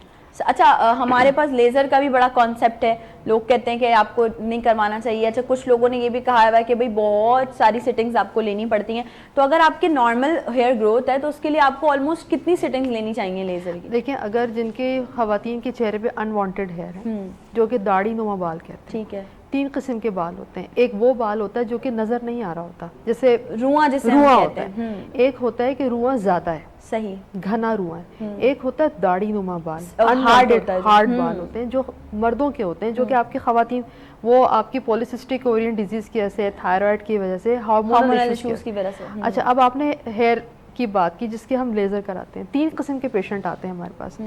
एक वो पेशेंट जिसके बस जो है ना ज्यादा बाल हैं चेहरे पे, कोई इशू नहीं है, कोई थायराइड का प्रॉब्लम नहीं है, कोई हार्मोनल इशू नहीं है, जेनेटिक में है या दूसरा पेशेंट जो आता है जो कि फैमिली हिस्ट्री है, मेरी अम्मी को है तो मुझे भी, और मेरी नानी को है तो मुझे भी है, और इसमें कोई हार्मोनल इश्यूज नहीं है। सही है। तीसरा पेशेंट आता है जिनको हार्मोनल इश्यूज हैं। पेशेंट टू पेशेंट वेरी करता है सेटिंग्स।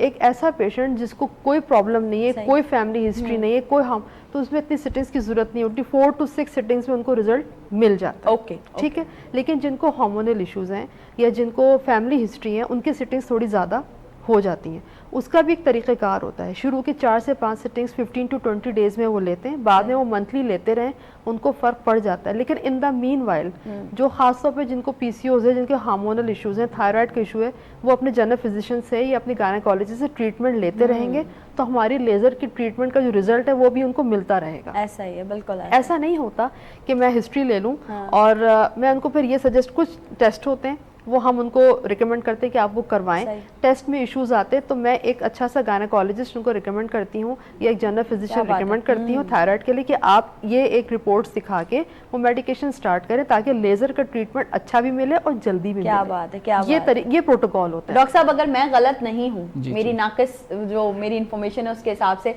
ऑब्वियसली हम दवाई का नाम तो ले नहीं सकते, लेकिन होम्योपैथी में ऐसी एक मेडिसिन मौजूद है जो आपके ये अनवांटेड हेयर्स खत्म कर देती है, जो गैर ज़रूरी बाल जो लेडीज़ के चेहरे पे आ जाते हैं, जिस तरह से लेज़र से ख़त्म हो जाते हैं, इस तरह से कोई मेडिसिन भी है यकीनन। ऑब्वियसली दवाई का नाम हम नहीं ले सकते, लेकिन आप उस पर ज़रा ब्रीफली बात कर सकते हैं।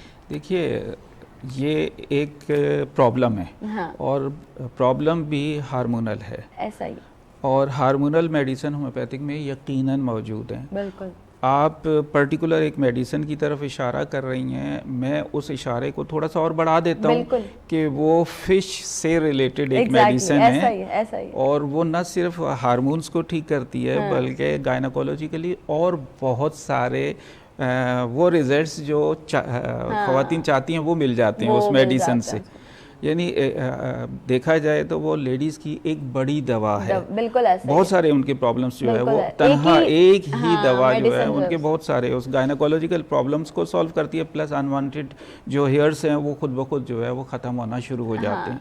तो है एक दवा तो वो पर्टिकुलर जिसकी तरफ आप इशारा कर रही थी, लेकिन उसके अलावा जब हम हिस्ट्री लेते हैं तो हिस्ट्री लेने में हमारे समझ में ये बात आती है कि पेशेंट किस तरफ है, डॉक्टर साहब इसी को यहीं से कंटिन्यू करेंगे। आप लोग जो है बिल्कुल इंतजार कीजिएगा, मैं डॉक्टर साहब से बिल्कुल इस मामले में पूरा एक ब्रीफ आंसर लूंगी कि हिस्ट्री के बाद प्रॉपर किस तरह से पेशेंट को गाइड किया जाता है। एक छोटी सी ब्रेक है हमारे पास, ब्रेक पे चलते हैं, ब्रेक से वापस आने के बाद आपको दोबारा ज्वाइन करते हैं, कहीं मत जाएगा, will be right back after the short break.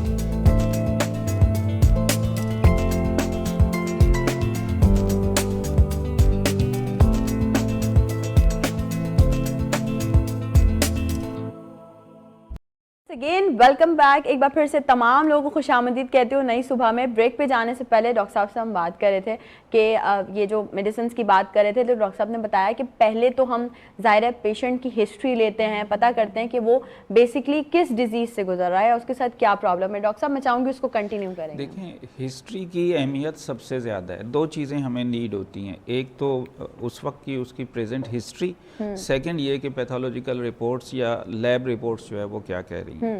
अब होता यह है कि अनवांटेड हेयर्स स्पेशली फेस पर आना, उसका एक कॉज तो यकीनन यही है कि मेल हार्मोन उसके अंदर बढ़ चुका है। फीमेल हार्मोन का रेशो थोड़ा कम हो गया, रिजल्ट ये है कि मेल हार्मोन बढ़ गया। खुद मेल हार्मोन क्यों बढ़ा है, उसके पीछे भी कॉजेज़ हैं। ये भी हो सकता है कि पीसीओज हो, पॉलीसिस्टिक ओवेरियन हो, उसकी वजह से जो है मतलब उसमें ये चेंजेस आ गई हैं, या यूट्राइन प्रॉब्लम है, यूट्रस के अंदर किसी किस्म की इन्फ्लेमेशन आ गई है, उसकी वजह से, या फेब्राइड बनना शुरू हो गया, सीडलिंग हो गई है।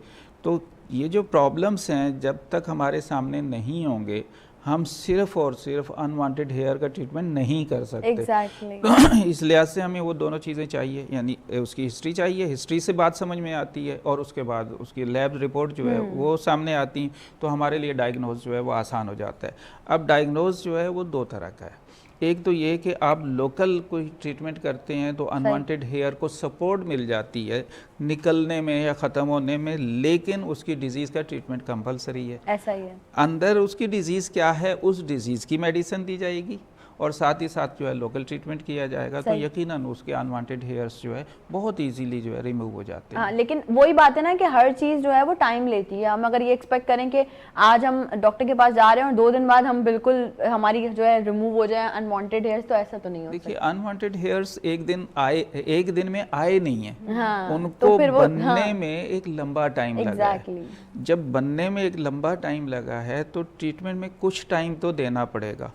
तो वो ये नहीं हो सकता कि जितना टाइम उनके बनने में लगा है वो सालों लगा के आए हुए हैं हमारे पास, तो अब सालों ट्रीटमेंट चलेगा, सालों नहीं चलेगा, लेकिन इतना टाइम तो दीजिए कि पेशेंट अंदर से भी ठीक हो जाए और अनवांटेड हेयर्स जो है वो खत्म हो जाए। बहुत टाइम थोड़ा लगता है, बहुत ज़रूरी है, यह हमें पता होना चाहिए कि भाई आप वही बात है ना, हम मिसाल ऐसे देते हैं कि भाई पाकिस्तान को आज़ाद हुए हुए इतने साल हो गए हैं और इतने सालों का बिगड़ा हुआ मुल्क, यानी जिसको हर किसी ने आके अपने अपने हिसाब से बिगाड़ दिया है। हम किसी भी नए आने वाले हुक्मरान से एक्सपेक्ट करते हैं कि वो बस 2 महीने के अंदर सारी चीज़ें सही कर दे, तो थोड़ा टाइम लगेगा। हर एक को थोड़ा टाइम देना चाहिए। इसी तरह से जब हम डॉक्टर के पास जाते हैं तो एक तो हमें बिलीव होना चाहिए कि हाँ भाई हम गए हैं तो डॉक्टर जो कह रहा है उसको सुने समझें। हमारा आजकल का मेजर ड्रॉबैक है, मैंने बहुत सारे लोगों को देखा अपनी फैमिली में भी, कि डॉक्टर अगर मना कर देना कि भाई आपने ये नहीं खाना, आपने रोटी नहीं खानी, या आपने मतलब जो है वो फिलहाल अभी हल्की ग़िज़ा लेनी है, तो घर आके बोलते हैं अरे बस बोल दिया डॉक्टर ने, हम तो सब खाएंगे। तो सही। ये बदपरहेजी अगर आप करेंगे तो फिर जाहिर है आपके लिए, आप डॉक्टर को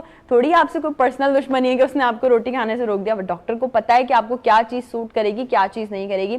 डॉक्टर कवल, एक बड़ा ज़बरदस्त क्वेश्चन मेरे पास है कि हम बात कर रहे होते हैं, आजकल ये फिनोमेना चल रहा है कि हम फेशियल्स करवाएं, हम पेडिक्योर मैनिक्योर करवाएं, उसमें ब्लीचिंग होती है, और आपको पता है कि जब ब्लीच पे हम जाते हैं तो आपकी बॉडी, मतलब आपका जो कलर कॉम्प्लेक्शन होता है वो तो फेयर हो जाता है, आपको एक ह्यूज डिफरेंस भी नज़र आता है, लेकिन क्या ये आपकी स्किन के लिए रिलायबल है? ब्लीच आपको उस वक्त तो बड़ा एक ग्लोई इफेक्ट दे देता है, हाँ। लेकिन वो लेटर ऑन आपकी स्किन को डैमेज ही कर रहा होता है। जब आपकी स्किन के कलर को कट डाउन कर रहा है तो आपकी स्किन को भी कट डाउन करेगा ना, आपकी स्किन को भी डैमेज करेगा। आपकी स्किन के जो ऊपर की लेयर है एपिडर्मिस, उसको भी वो डैमेज करता है। और फिर जब हम करवाते रहते हैं, फिर आप खुद रियलाइज़ करते हैं कि हमें ये शूज़ पहनने में प्रॉब्लम हो रही है, हमें ये मेकअप लगाने में प्रॉब्लम हो रहा है, हमने जो है कहना चाहिए कि ये मॉइस्चराइज़र लगाया तो वो सूट नहीं किया। और फिर उसके बाद जब आप ये सिचुएशन ऐसी आ जाती है ब्लीच करवा के कि फिर वो उसके बगैर गुजारा भी नहीं होता, क्योंकि फिर वो उनको फिर ना पैचेस बनना शुरू हो जाते हैं, पिगमेंटेशन आना शुरू हो जाती है। जब स्किन ओपन हो गई, ऊपर की स्किन डैमेज हो गई, तो नीचे वाली स्किन ओपन हो गई, वो फिर एक्सपोज हो गई सनलाइट से, डर्ट से, आपकी जो है ना पूरा एनवायरनमेंट से। तो जब स्किन डैमेज हो जाती है तो पिगमेंटेशन आना शुरू हो जाती है, फिर वो ज़रूरी हो जाता है उनके लिए, वो मजबूरी बन जाती है। तो मैं ये कहूँगी कि हर मुमकिन कोशिश करें कि ब्लीच को तो अपने अवॉइड कर लें। आप खुद देखिए ना, आपके हेयर्स पे स्ट्रेकिंग या कुछ अगर कलर करवा रहे होते हैं तो आपको जब ब्लीच लगती है पहले तो किस तरह से आपके बालों का कलर काट देती है। तो सोचे जब वो स्किन पे लगती होगी तो क्या बालों का कलर कितना सॉलिड होता है, वो काट देती है। और लेटर ऑन आप देखिएगा बाल बीच में से ऐसे टूटते हैं। बिल्कुल, बाल यहाँ से नहीं गिर, यहाँ से तो गिरेगा ही, वो बीच में से ऐसे टूटता है, क्योंकि वो बालों के अंदर, आपका शेफ्ट के अंदर वो प्रोटीन ही खत्म हो जाता है। वो प्रोटीन खत्म हो जाता है, आपके स्किन की प्रोटीन, आपके स्किन का अमीनो एसिड जो है वो डैमेज, वो खत्म हो चुका होता है, आपकी स्किन एक्सपोज हो चुकी होती है। तो ब्लीचिंग तो बिल्कुल भी हम रिकमेंड नहीं करते कि आप ब्लीच करें। ऐसा ही आप अपने आप को स्किन को मेंटेन रखें। वही वाली बात, वही नंबर 1 पे आ जाती है, आप प्रिवेंट करें। आप प्रिवेंशन करेंगे तो ट्रीटमेंट से बचेंगे। ऐसा ही। अच्छा, एज अ डर्माटोलॉजिस्ट मेरा ना, ये मैं ब्लीच वाला मैंने आपसे क्वेश्चन पूछा, और एक और क्वेश्चन है। देखिए ब्यूटिशियन से तो हम ये पूछ लेते हैं कि भाई आप ये बताएं कौन सी स्किन के लिए कोल्ड वैक्स जरूरी है, कौन सी स्किन के लिए हॉट वैक्स जरूरी है। बट बीइंग अ डर्माटोलॉजिस्ट आप क्या समझती हैं कि ये जो हॉट वैक्स हम अपने फेस पे अप्लाई करते हैं, अगर फेस की बात करें, चलो बाकी स्किन बॉडी पार्ट्स की बात नहीं करें, वो मतलब कितनी हार्मफुल है हमारे बॉडी के लिए या हमारे फेस के लिए? मैं चाहूँगी कि ज़रूर हम इस पे बात करें। पहले तो मैं एक बात बता दूं कि मैं हर जो हमारे जो भी तबका है, ब्यूटिशियन हो गए या जितने भी लोग काम करते हैं, हम उसकी रिस्पेक्ट करते हैं। बिल्कुल बिल्कुल, ठीक है, वो अपना काम करते हैं और बड़े मेहनत से करते हैं। बिल्कुल करते हैं। ठीक है, मैं उनसे भी कहूँगी कि जिस तरीके से हम एक कंसल्टेशन करते हैं, वो एक दफ़ा वो भी स्किन को देख लें। क्या ज़ाहिर है एज अ ब्यूटिशियन उनका भी एक तजुर्बा तो है, उनका भी एक आई विजन है कि हर किसी को वैक्स ज़रूरी है भी नहीं, कोल्ड वैक्स हॉट वैक्स ज़रूरी है भी कि नहीं। छोटी छोटी बच्चियाँ आती हैं, हमें वैक्स करवाना है, अब वो वैक्स कर देते हैं, फेस पे कर देते हैं। कॉन्सेप्ट ये बनाया हुआ है कि अगर वैक्सिंग अभी छोटी एज से स्टार्ट कर देंगे ना तो हेयर ग्रोथ कम हो जाएगी। उसके वो हेयर ग्रोथ कम हो या ना हो, दूसरे इफेक्ट्स बहुत जल्दी हो जाते हैं। दूसरे इफेक्ट्स, स्किन लूज हो जाती है, सैगी हो जाती है, सेंसिटिव हो जाती है, एलर्जी शुरू हो जाती है, बहुत सारे हैं।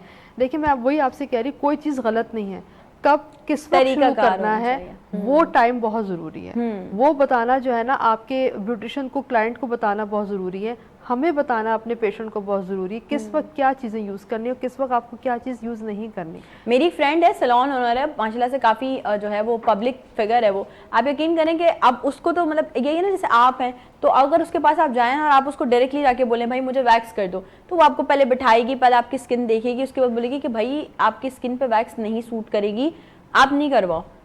पेशेंट पे वैक्स ऐसा ही है। अब अगर वो कोई क्लाइंट बहुत इंसिस्ट करता है ना तो वो कहती है मैं तो नहीं कर सकती, क्योंकि मुझे ये सिखाया ही नहीं गया कि जो आपके क्लाइंट पे सूट ना करे आप वो कर दो, आप किसी और सैलून से जाके करवा लो, क्योंकि मैं जिम्मेदारी नहीं ले सकती। क्योंकि फिर इसके बाद ये होता है कि फिर वापस क्लाइंट आपके पास आएगा कि मुझे एक्नी हो गई, मुझे एलर्जी हो गई, मेरी स्किन बर्न हो गई, मेरी स्किन डैमेज हो गई। मैं आपसे वही बार बार कह रही हूँ, हर काम का एक जो है ना एक टाइम है और एक स्किन है, एक स्किन टाइप है, और मैं हर काम की रिस्पेक्ट करती हूँ। वो हर काम हर कोई कर रहा होता है, वो करना चाहिए, लेकिन आपको किसको रिकमेंड करना है, किसको रिकमेंड नहीं करना, ये बताना बहुत ज़रूरी है। हर किसी पे हर चीज़ नहीं हो सकती। आप यकीन करेंगे डॉक्टर साहब, when I was running my salon तो मेरे पास एक ब्राइड आई थी मेकअप के लिए, और उसके ये वाले पार्ट्स होते हैं ना, बहुत सेंसिटिव पार्ट्स होते हैं, ऑब्वियसली आय से करीब है, उसके यहाँ पे सारी एलर्जी, सारे पैचेस हुए हुए थे। आई वाज लाइक कि भाई क्या हुआ है, तो कहती है जिस सैलून से मैंने कहीं और से सर्विसेज ली थी ना, उन्होंने मेरे यहाँ वैक्सिंग कर दी, और वो भी कोल्ड वैक्स, और उनकी वो स्ट्रिप्स भी जो थी वो पेपर स्ट्रिप्स थी। आई वाज लाइक भाई कौन लोग होते हैं वो। देखो मैं हमेशा से कहती हूँ वही आपकी वाली बात कि ब्यूटी किसी भी फील्ड में लोग काम करें, अच्छा करें, लेकिन अगर आप किसी भी फील्ड में आना चाहते हैं तो पहले एटलीस्ट सीखें, पढ़ें, उसके बारे में नॉलेज हासिल करें। ये हम उस दिन भी बात कर रहे थे, एक शो हमने पहले भी किया था, ये हमारे बहुत सारे ऐसे लोग हैं ना, तो उनके लिए फिर हम वो एक जुमला कहते हैं, नीम हकीम खतरा है जान। तो वो लोग जिनको कोई नॉलेज नहीं होती, जिनके पास कुछ रेलेवेंट फील्ड से कोई नॉलेज नहीं है, कोई बेसिक्स नहीं पता, और उन्होंने सैलून भी खोल लिया, उन्होंने क्लिनिक्स भी खोल लिए हैं, और वो बैठ गए कि जी मैं जो हूँ वो यहाँ पे ये काम कर रही हूँ। ये मैं एक इवेंट में गई थी, वो एक एस्थेटिक ओनर है, उन्होंने मुझे बुलाया था और मैं उनके मुँह पर ये बात बोल कर आई थी। मैंने उनसे पूछा, उनका एस्थेटिक सैलून था, उन्होंने कहा मैंने ओपनिंग की है नॉलेज। मैंने कहा ma'am what is aesthetic, and she was lip lock. असल में इसमें चेक एंड बैलेंस नहीं है ना। हाँ। अगर चेक एंड बैलेंस शुरू हो जाए, पता लग जाए कि कौन जो है वो सर्टिफाइड है, कौन कंसल्टेंट है, कौन प्रोफेसर है, तो वो आप खुद ब खुद जो है ना वो फिर छाटी होना शुरू हो जाएगी। ऐसा ही है, अगर आप चेक एंड बैलेंस नहीं रखेंगे तो फिर कोई भी किसी वक्त कोई भी काम कर सकता है। तो मैं वही कह रही हूँ कि काम का एक जो है वो रिस्पेक्ट है, लेकिन किसको क्या जरूरत है वो बताना भी बहुत जरूरी है। हर किसी पे हर चीज सूट नहीं करती। बिल्कुल ऐसा ही है। डॉक्टर साहब होम्योपैथिक में अगर बात की जाए शुगर और ब्लड प्रेशर जैसे मरीज मतलब इन मर्ज की, जो कि मेरी मम्मा भी इससे रिलेटेड है और यकीनन बहुत सारे लोग ऐसे देख रहे होंगे जिनके घर में होंगे ऐसे पेशेंट। तो क्या इससे प्रॉपर कंप्लीट इलाज हम उम्मीद कर सकते हैं होम्योपैथी से शुगर और ब्लड प्रेशर का? देखिए, कोई भी ट्रीटमेंट जो है, जो जिस्म में अगर बीमारी आई है तो इलाज बहरहाल उसका मौजूद है। सिर्फ इतना ज़रूर है कि आपको एग्जैक्ट पता हो कि ये डिजीज़ आई क्यों है। सही। शुगर बाज़ औक़ात ये होता है कि शुगर होती नहीं है किसी भी वजह से, उसके साथ कोई नफ्सियाती मसला था, कोई शॉकिंग उसको ऐसा न्यूज़ जो है वो सुनने को मिल गई थी, या किसी भी, अब उसने जाकर शुगर चेक कराई, पता चला कि जी शुगर तो हाई है। ना, हाइपरटेंशन और शुगर दोनों में पॉसिबिलिटीज़ हैं। सही सही। यानी आपको अगर कोई साइकोलॉजिकल प्रॉब्लम आ गया, उसकी वजह से शुगर लेवल भी बढ़ सकता है, ब्लड प्रेशर या तो बढ़ सकता है या लो हो सकता है, हाई भी हो सकता है, लो भी हो सकता है। तो अब होता क्या है कि हमने लैब कराया, लैब में जो है शुगर आ गई, ट्रीटमेंट शुरू हो गया शुगर का। अब शुगर का ट्रीटमेंट जो है वो दो तरीक़ों से, एक तो ये कि जिस ऑर्गन में प्रॉब्लम पड़ी हुई है, जैसे कि पैंक्रियाज है, आपने पैंक्रियाज को हेल्दी करने की कोशिश की है। सही। एक ये है कि शुगर का अब शुगर रेजिस्टेंस बॉडी के अंदर आई हुई है, तो शुगर रेजिस्टेंस आई हुई है तो किस कॉज की वजह से आई हुई है, उस कॉज का अगर आप ट्रीटमेंट करेंगे तो पॉसिबिलिटी ये है कि शुगर नील हो जाए। जिसकी बेहतरीन एग्जाम्पल खुद मेरी मिसेस हैं, उनको शुगर डायग्नोज हुई, उनको पहले कहीं और चांस दिया, फिर मैंने कहा नहीं आप अपने ट्रीटमेंट पे आएँ। आज उनकी शुगर नील है, वो प्रॉपर लाइफ जो है वो अपने सर्वाइव कर रही हैं। तो शुगर नील हो सकती है उस सूरत में जब को आपको एग्जैक्ट पता चल जाए कि कॉज क्या हुआ है, तो इंशाल्लाह शुगर जो है वो नील हो सकती है। इसी तरीके से ब्लड प्रेशर का मामला है। ब्लड प्रेशर तो एक्चुअल खुद तो डिजीज़ है ही नहीं ना, किसी न किसी डिजीज़ का बाइनरी इफेक्ट है जो ब्लड प्रेशर की शक्ल में सामने आ रहा है। तो आप उस प्रॉब्लम को सॉल्व कीजिए, उस प्रॉब्लम को सॉल्व करेंगे तो ब्लड प्रेशर जो है वो सॉल्व होना शुरू हो जाएगा। अब ये दूसरी बात कि ब्लड प्रेशर की वो दवा जो बहुत ज़्यादा उधर टैबलेट की शक्ल में इस्तेमाल की जाती है, उससे एक हकीम जो है वो असरोल के नाम से यूज़ कर रहा है, होम्योपैथिक उसे अपने नाम से यूज़ कर रहा है, उसी से बनी हुई वही दवा उधर भी है, वही दवा होम्योपैथिक में भी है, बेस सेम है, बेस सेम है, नाम चेंज तबीब अपना नाम रखेगा, होम्योपैथिक डॉक्टर्स ने उसका अपना नाम रखा हुआ है, और जाहिर है कि एलोपैथिक वे ऑफ ट्रीटमेंट, तो ट्रीटमेंट है। अगर तो कॉज पता चल जाए तो फिर तो ट्रीटमेंट है, अगर कॉज नहीं है और हेरिडिटल चली आ रही है ये डिजीज़ फैमिली में, तो अब यहाँ क्योर करना आसान नहीं है। सही। तो शुगर हो गया तो इसका ट्रीटमेंट अगर हेरिडिटल है, पूरी फैमिली में चला आ रहा है, तो आप ये चाहें कि अब ये यहाँ पर जो है वो जब हमारे पास आए हैं तब भी लेट आए हैं, तो वो ख़त्म हो जाए तो ख़त्म होना यहाँ भी आसान नहीं है, मुश्किल होती है। तो इसी तरीके से ये शुगर हो गया, ब्लड प्रेशर, या कोई मतलब अगर हेरिडिटल हो तो मुश्किल है, वरना देखिए एग्जैक्ट हमें कॉज मिल जाए ना तो बिल्कुल क्योर हो जाती है। क्या बात है, जबरदस्त। एक छोटी सी ब्रेक है, ब्रेक पे चलते हैं। वापस आने के बाद और भी बहुत सारे क्वेश्चंस है मेरे पास जो मैंने दोनों डॉक्टर से करने। आपने कहीं भी नहीं जाना, कहीं भी नहीं जाना, कहीं मत जाइएगा, हम अभी जा रहे हैं और अभी वापस आ रहे हैं। Don't go anywhere, will be right back after the short break.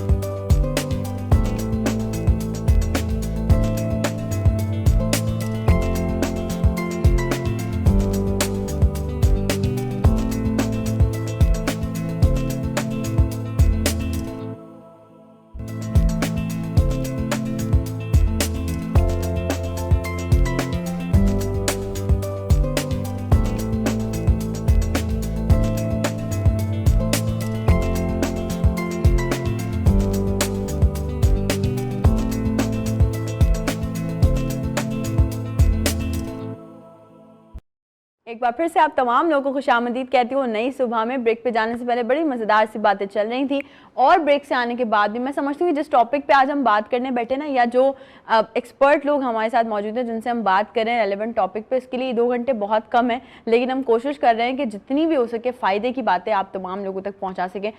Doctor Kanwal, जैसे हमने सन ब्लॉक की बात की, हमने एक्ने की बात की, चीज़ों की बात की, इसी तरह से हमारी सोसाइटी को सन टैन भी बहुत जल्दी हो जाता है, इसको कैसे दूर कर सकते हैं?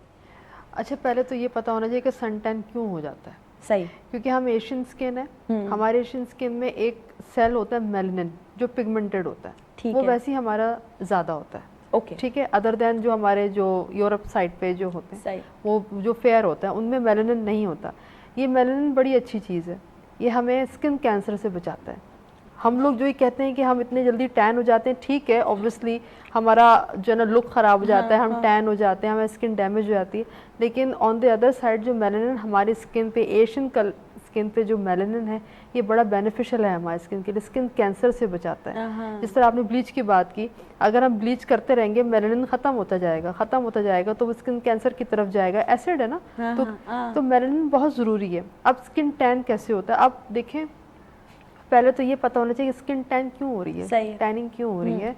आप जो सनब्लॉक यूज़ कर रही हैं वो आपके स्किन टाइप का है कि नहीं। अगर वो ऑयली स्किन है, ऑयल बेस्ड सनब्लॉक लगाएंगी तो सनब्लॉक सारा बह जाएगा, तो फिर वो कोई काम नहीं करेगा। ठीक है, दूसरी बात ये कि सनब्लॉक जो काम करता है 4 to 5 आवर्स का काम करता है। आपका सन एक्सपोजर कितना है, 9 to 6 है, 9 to 7 है, आउटडोर काम है, इंडोर काम है, तो कितना काम है, तो उस हिसाब से सनब्लॉक आपको रीअप्लाई करना होता है।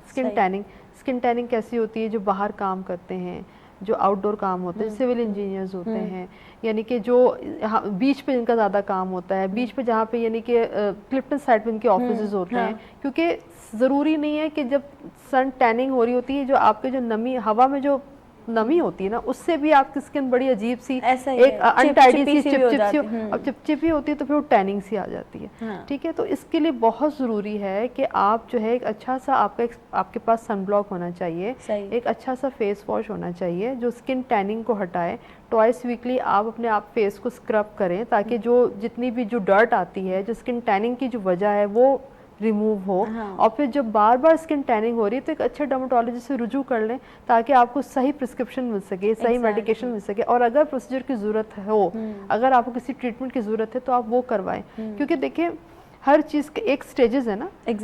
हर किसी को प्रोसीजर की ज़रूरत नहीं है, और किसी को प्रोसीजर के बगैर रिजल्ट नहीं मिलता। तो ये डिपेंड करता है। टैनिंग हमारी होती है इसलिए कि हमारे स्किन में मेलानिन सेल जो उसकी क्वांटिटी ज़्यादा होती है, जो कि ऑन द अदर हैंड हमारे स्किन के लिए बहुत अच्छा है, लेकिन वो मल्टीप्लाई भी बहुत जल्दी होती है। ठीक है, तो वो क्योंकि जब जैसे सन हमारा एक्सपोज हुआ, वो मेलानिन मल्टीप्लाई होना शुरू हो जाता है, स्किन ओपन हो गई, डैमेज हो गई, तो उसी चीज़ को प्रिवेंट करना है। सही। और जो आपकी कंडीशन है, जो आपकी हिस्ट्री है, उस हिसाब से जो है ना फिर डर्मेटोलॉजिस्ट आपको ट्रीट करता है। कहीं पे ये भी कॉन्सेप्ट है, फेस वॉश यूज करने से मना करते हैं बहुत से लोग, यार फेस वॉश नहीं यूज करना चाहिए, आपकी स्किन जो है ना वो हार्ड हो जाती है, खुरदरी हो जाती है, ये क्या है? आजकल फेस वॉश बहुत किस्म के आ गए। एग्जैक्टली। फेस वॉश जो क्लिनजर बेस्ड आ गए। देखिए जिसमें बहुत ज्यादा फोम बनता है ना, वो स्किन डैमेज करता है, ये इसका ख्याल रखना आपको। वो जो बात हमने कही है, जो सुनी है, वो गलत नहीं है। जो बहुत ज़्यादा यानी कि जो शैम्पू भी जिस तरह बहुत ज़्यादा जो फोम बनाता हो, इसी तरह फेस वॉश भी जो बहुत ज़्यादा फोम बनाता है, वो आपकी स्किन के लिए अच्छा नहीं होता। माइल्ड हो और ग्लिसरीन बेस्ड हो, वाटर बेस्ड हो फेस वॉश या आपका शैम्पू जो अच्छा। आजकल लोगों के एक और प्रॉब्लम है ना, ये फोम नहीं बन रहा, हमारा फेस वॉश ठीक नहीं हो रहा। अभी कुछ हर्बल शैम्पूज हम यूज कर रहे होते हैं तो हम बोलते हैं अरे ये तो फोम ही नहीं बन रहे, झागी नहीं बन रहे। वो उन्होंने उस शैम्पू ने अपनी क्लीनिंग कर ली, लेकिन हम सेटिस्फाइड लेकिन अच्छी बात ये है कि जो हर्बल शैम्पू की आपने बात की, वो आप 2 दफा करें, 3 दफा करें, वो स्किन आपको एटलीस्ट डैमेज नहीं करेगा आपके और आपको रिजल्ट्स नजर आते हैं। बिल्कुल, क्योंकि ये जिससे फोम बनता है, सल्फेट फ्री आपकी चीजें होती हैं, ये बहुत बेनिफिशियल। जहाँ ज्यादा ये फोम बनती है वो आपकी स्किन को डैमेज ही करेगा, वो स्किन खिंच जाती है, आपका अपना ऑयल आपका अपना ऑयल स्किन का खत्म हो जाता है, तो वो बड़ा नुकसान देता है। तो आप माइल्ड फेस वॉश यूज करें और उससे आपकी स्किन डैमेज नहीं होती। नहीं, मतलब सल्फेट फ्री यूज करें आप। ओके, ठीक है। जैसे मैंने बताया, अभी मैं बात भी कर रही थी कि भाई फ़ायदा आप लोगों का जो है वो हर न किसी बातों में हो जाए, या आप लोगों तक वो बातें पहुंचे जिनसे आपका फ़ायदा हो। तो डॉक्टर साहब, अगर मैं आपसे पूछूं कि होम्योपैथी का क्या सबसे बड़ा फ़ायदा क्या है? होम्योपैथिक का सबसे बड़ा फ़ायदा तो वही है जो आप शुरू से लेकर चल रही हैं कि साइड इफ़ेक्ट तो खैर बिल्कुल नहीं है। सही। दूसरी बात यह है कि होम्योपैथिक ट्रीटमेंट जो है कॉस्ट वाइज लो कॉस्ट है। सही। और सबसे बड़ी बात यह है कि होम्योपैथिक जो डॉक्टर है वो आपसे एक रिलेशन बनाता है। आप जब होम्योपैथिक डॉक्टर के पास जाएंगे तो वो हिस्ट्री लेते वक्त जो है साथ ही साथ लिख नहीं रहा होगा, बल्कि आपको कंसंट्रेशन के साथ, पूरी तवज्जो के साथ आपकी बात सुन रहा होगा। ऑब्जर्व कर रहा होगा। वो उसकी जो उस वक्त की ऑब्जर्वेशन है वो उसी में वो सब कुछ फैसला ले लेता है। So true. हाँ, यानी हिस्ट्री ली उसने, और हिस्ट्री लेते वक्त उसने मेडिसिन चूज नहीं कर ली, बल्कि उसने जहन में लाया कि इसकी मेडिसिन की पॉसिबिलिटीज़ क्या हो सकती हैं, तो वो क्रॉस क्वेश्चन कर लेगा। क्रॉस क्वेश्चन करके अपनी मेडिसिन को कंफर्म करेगा कि जिस एंगल को मैंने सोचा है एग्जैक्टली पेशेंट में यही बात है या कुछ और बात है। हमने जनरल प्रैक्टिस में ये देखा, होम्योपैथिक प्रैक्टिस में, कि हमारे पास ज़्यादातर पेशेंट जो आते हैं वो डीऑक्सीजनेटेड होते हैं और प्रॉब्लम पूरा जो है वो दे रहे होते हैं कि एसिडिटी बढ़ी हुई है, पेट में जलन हो रही है, पेट का निज़ाम ख़राब है, यानी हाइपर एसिडिटी की सारी सिम्टम दे रहे होते हैं, लेकिन वो बेसिक जो है डीऑक्सीजनेटेड होते हैं। तो होम्योपैथिक के पास जब आएंगे तो आपको ये एडवांटेज है कि वो कंफर्म कर सकता है कि ये चूँकि डीऑक्सीजनेटेड है तो मैंने सिर्फ इसका ऑक्सीजन लेवल ठीक करना है। तो हमारी एक मेडिसिन है, सिंपल मेडिसिन है, वो जब हम देते हैं तो उसका ऑक्सीजन लेवल बैलेंस होता है। जैसे ही ऑक्सीजन लेवल बैलेंस होता है उसकी वो हार्ट बर्निंग भी ठीक हो जाती है, उसके पेट का निज़ाम भी ठीक हो जाता है। तो होम्योपैथिक की एडवांटेज जो है वो यही है कि पेशेंट और डॉक्टर के दरमियान एक ऐसी रिलेशनशिप बनती है जो लॉन्ग टर्म चलती ही रहती है। अच्छा डॉक्टर साहब, एक बड़ा इंपॉर्टेंट क्वेश्चन, जैसे अभी हमने कोविड का एक दौर गुजारा, ठीक है ना, उसकी एक वैक्सीन थी, लोग वो वैक्सीन लगवा रहे थे तो ही अपने आप को कंसीडर कर रहे थे कि हम सेव हैं। चिकन पॉक्स की अगर बात कर ली जाए उसकी अलग वैक्सीन है, पोलियो वैक्सीन है, क्या होम्योपैथी में वैक्सीन का कोई ऑल्टरनेट मौजूद है? अच्छा, ये आपने ऐसा क्वेश्चन किया कि अब आपकी वैक्सीन थोड़ी साइड हो जाएगी। क्यों? बात यह है कि वैक्सीन का कॉन्सेप्ट है ही होम्योपैथिक का। होम्योपैथिक की जितनी दवाएं हैं उनका एक प्राइमरी इफेक्ट है सही, जिसको हम नाम देते हैं डिजीज़, और एक सेकेंडरी इफेक्ट है जिसका नाम देते हैं हम ट्रीटमेंट, यानी जिससे जो बीमारी पैदा हो सकती है उसी को पोटेंटाइज करके दे दीजिए तो वो बीमारी ठीक हो जाएगी। ये हमारा कॉन्सेप्ट है और इसी कॉन्सेप्ट पे सारी दवाएं बनी हुई हैं। गोया वैक्सीन का जो बेस है वो हम है। हमने वैक्सीन नाम नहीं रखा, हमने पोटेंसी नाम रखा है कि हम पोटेंटाइज करके मेडिसिन देते हैं। उनके यहाँ वैक्सीन भी वही करती है कि उसका प्राइमरी इफेक्ट ये है कि उसने अंदर डिजीज़ पैदा की, और सेकेंडरी इफेक्ट ये है कि बॉडी ने उस डिजीज़ के ख़िलाफ़ एक रेजिस्टेंस प्रोड्यूस कर दी और बॉडी हेल्दी हो गई। तो सेम यही काम हमारी दवाएं करती हैं। इसीलिए बाज़ औक़ात ये होता है कि आपने दवा दी और पेशेंट ने कहा डॉक्टर साहब जिस तकलीफ़ के लिए दवा ली थी वो थोड़ी सी बढ़ गई है। हाँ बिल्कुल बिल्कुल, ये कॉन्सेप्ट, तो वो जो थोड़ी सी बढ़ गई है वो होती थोड़ी देर के लिए ही है, क्योंकि उसने और क्लियर किया है बॉडी को, और क्लियर किया है, उसके बाद वही दवा उसको ठीक भी कर रही होती है। तो कोरोना की आपने बात की, कोरोना के दौरान आपको पता है जिस अंदाज से यहाँ वैक्सीन लग रही थी, बिल्कुल ऐसा ही, पेपर वर्क हो जाता था और वैक्सीन। तो होम्योपैथिक की 2 दवाएं हमने उस दौरान इंट्रोड्यूस करवाई। हमारे दूसरे मुल्क में जो है एक और दवा थी, लेकिन हमारे क्लाइमेट के मुताबिक 2 दवाएं थी जो हमने इंट्रोड्यूस करवाई। जिन लोगों ने वो दवाएं यूज़ की उनमें कोरोना की सिम्टम पैदा ही नहीं हुई थी, और वो तादाद थोड़ी नहीं थी, बेशुमार थी, क्योंकि हमने फ्री ऑफ कॉस्ट, हम वॉइस ऑफ हेल्थ के तहत पूरे शहर में जो है सेमिनार्स करते हैं, हेल्थ अवेयरनेस देते हैं, तो हमने वो मेडिसिन भी जो है फ्री बांटी। तो ये रिकॉर्ड पे है कि जिन लोगों ने वो 2 दवाएं इस्तेमाल की उनमें कोरोना की सिम्टम्स प्रोड्यूस नहीं हुई।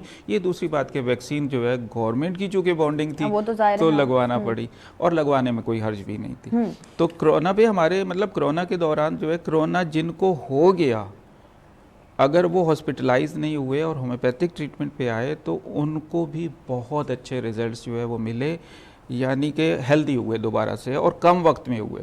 बहुत अच्छी बात की डॉक्टर साहब ने कि वही सही कह रहे थे कि मैं बात करूंगा तो वैक्सीन साइड हो जाएगी। मतलब जाहिर है बेसिक कॉन्सेप्ट ये है, लेकिन वो जैसे अभी बता रहे थे डॉक्टर साहब के जो है वो हकीम ने अपना नाम दे दिया, एलोपैथिक ने अपना नाम दे दिया और होम्योपैथिक ने अपना नाम दे दिया, तो बस यही है सारा। लेकिन सारा घूम फिर के चक्कर एक ही जगह पे आके ख़त्म होता है कि आपकी जो होम्योपैथी मेडिसिन है ना वो आपको अच्छा रिलीफ देती है, इफ़ेक्टिव है, आपका कोई इसमें साइड इफ़ेक्ट नहीं है, और आपका जो है ना वो इसमें कोई भी नुकसान नहीं है। प्रोग्राम का टाइम अपने बिल्कुल अख्ताम पे पहुंच चुका है। मैं आप दोनों से ज़रूर एक चीज़ चाहूँगी, आप जो हैं वो उन लोगों को, हमारे जो यंग ब्लड हमें देख रहा है, अगर वो इस फील्ड को ज्वाइन करना चाहते हैं, एस्थेटिक फील्ड को, तो उनको क्या एक छोटा मैसेज देना चाहेंगी? और डॉक्टर साहब आपसे, डॉक्टर कंवल के बाद मैं ये मैसेज लेना चाहूँगी कि जो लोग डॉक्टर बन रहे हैं उनको अब होम्योपैथी की तरफ भी आना चाहिए, जो होम्योपैथिक डॉक्टर्स बन रहे हैं उनको और कितनी मेहनत करनी चाहिए और क्या क्या चीज़ें करनी चाहिए? डॉक्टर कंवल पहले आपसे। देखिए, जो एस्थेटिक फिजिशियन है ये एक मेडिकल फील्ड है, ये एक जनरल फील्ड नहीं है। तो मैं सारे जो बच्चे हैं बच्चियां हैं, जो मैं कहना चाहूँगी कि उसके लिए मेडिकल फील्ड को अपनाना पहले ज़रूरी है। सर्टिफाइड कहना बड़ा आसान है, लेकिन ये सर्टिफिकेशन कैसे ली जाती है, कहाँ से ली जाती है, ये आसान नहीं है। ठीक है, उसके लिए अब वो होता तो सर्टिफाइड है, तो होता तो वो इतने लंबे प्रोसीजर के लिए तो नहीं होता, लेकिन उसके लिए बहुत पीछे मेहनत होती है। हाँ। MBBS होता है, हाँ। मेडिकल फील्ड होती है, फिर आप इसको परसू करते हैं। जब आपको अपनी जो आपकी जो फील्ड है उसकी बेसिक नहीं पता, तो आप इसको नहीं ज्वाइन कर सकते। ठीक है, हाथ में हैंड पीस लेने से या मशीन यूज करने से आप एस्थेटिक फिजिशियन नहीं हो सकते। ये आप क्लाइंट के साथ, पेशेंट के साथ ज्यादती करें, बिल्कुल ज्यादती करें। डॉक्टर साहब मैं चाहूंगी आप भी थोड़े से अल्फाजों में, बिल्कुल कम टाइम है। होम्योपैथिक फिलॉसफी के तहत जो है सिम्टोलॉजी बेस है, यानी सिम्टम्स ली जाती हैं और दवा चूज कर ली जाती है, लिहाजा हर बीमारी की दवा चूज हो जाती है। हम अपने डॉक्टर से ये कहेंगे, जो वॉइस ऑफ हेल्थ ये मिशन भी लेकर चल रहा है, कि अब आप सिर्फ सिम्टोलॉजी पर ना रुकें, बल्कि उसके साथ साथ पैथोलॉजिकल जो सिम्टम्स आ रही हैं या पैथोलॉजिकल लैब्स जो बता रही हैं उसके मुताबिक भी दवा को चूज़ करना सीखें।